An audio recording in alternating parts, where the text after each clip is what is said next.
तब शांत हो जाए और प्यार करना, अपने आप से कंट्रोल, अपने आप सब ठीक हो जाए। ये नहीं हम कह रहे कि बाबा जी बन जाओ, सबके लिए थोड़ी सिद्धांत हो। तो बड़े कोई बिरले माई के पूत होते हैं जिनके अंदर ये शक्ति प्राप्त होती है कि वो संसार का त्याग करके भगवान के लिए भेष रंगा लेना। कोई साधारण बात थोड़ी, कोई साधारण थोड़ी। प्रभु के लिए हम हो गए, तो प्रभु देख रहे हैं, मोहर लगी मेरे लिए तो वैरागी बना।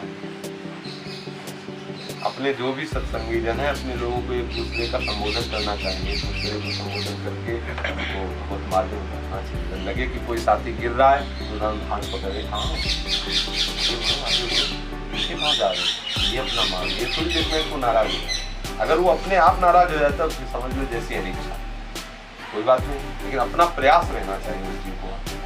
श्राप तक सह लिया नारद जी ने दक्ष के पुत्रों को, भगवत में पढ़ा कि नहीं पढ़ा? हरियास और सबलास नाम के 10,000 और 1,000 ऐसे तो उनको भगवत उपदेश कर दिया। दक्ष ने श्राप दे दिया कि हमारे लड़कों को बाबा जी बना दिया, भगवत भक्त बना दिया। श्राप दे दिया नारद जी को कि 2 घड़ी से ज्यादा के टिको गए, उनका 2 घड़ी में तो बहुत काम कर लेंगे। बैठता है इसीलिए उपदेश करके सबको भगवत मार्ग में लगा देता है। उनका 2 घड़ी से ज्यादा तुम कहीं टिक नहीं सकते। नारद जी ने कहा बड़ी कृपा, 2 घड़ी में तुमने जाने कितना भक्ति का राज से खड़ा कर दिया। एक शब्द में ज्ञान उत्पन्न हो जाता है। नारद जी सच्चे गुरु हैं, प्रहलाद जी शिष्य उनके, पार्वती जी शिष्य उनकी, ध्रुव जी उनके, जितने भी नारद जी के शिष्य हुए तो साक्षात ठाकुर जी से मिला दिया, ठाकुर जी को अधीन करवा दिया। तो नारद कौन है?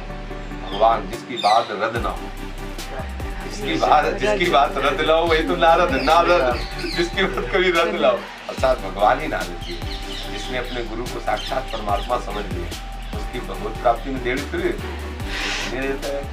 महाराज जी ने कहा है बस ठीक है। जो आदेश किया अक्षरशः हम गर्दन कटा सकते हैं, लेकिन गुरुदेव की आज्ञा को उल्लंघन नहीं कर सकते। सब कुछ नष्ट हो जाए, होएगा नहीं कुछ नष्ट, कैसे हो सकता है? जहाँ ऐसी निष्ठा हो जाए कि जहाँ सब कुछ नष्ट हो जाए, वो कुछ हो ही नहीं सकता। वो तो दृश्य केवल दिखाया जाता है कि अब आप कहाँ हो, स्थिति बना दे। अपना जीवन भगवत मार्ग में जो आ गया है तो पीछे मत लो, वही बात आपको समझाते हैं। समय क्यों नष्ट करते?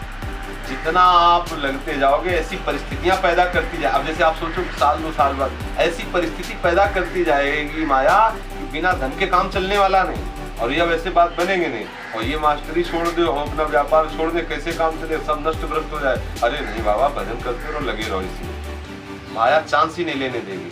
जब आप उड़ान भरोगे भगवत मार्ग में, ऐसे अंधे और बहरे बनना पड़ेगा, ना कुछ देखना ना कुछ सुनना, सीधे चलना मार्ग। जो जिस योग्य होता है उसको ऐसा उपदेश किया जाता है। अब ये उपदेश बच्चों को थोड़ी देना, ये उपदेश इनको थोड़ी देना जो कल शरणागत होना है। अब आप लोगों को कितना समय हो गया, तो वहीं थोड़ी खड़े रहो, आगे बढ़ो। जो जहाँ पहुँच रहा है उसको वहाँ रोका थोड़ी जाता है, आगे बढ़ो, तुम आगे बढ़ो।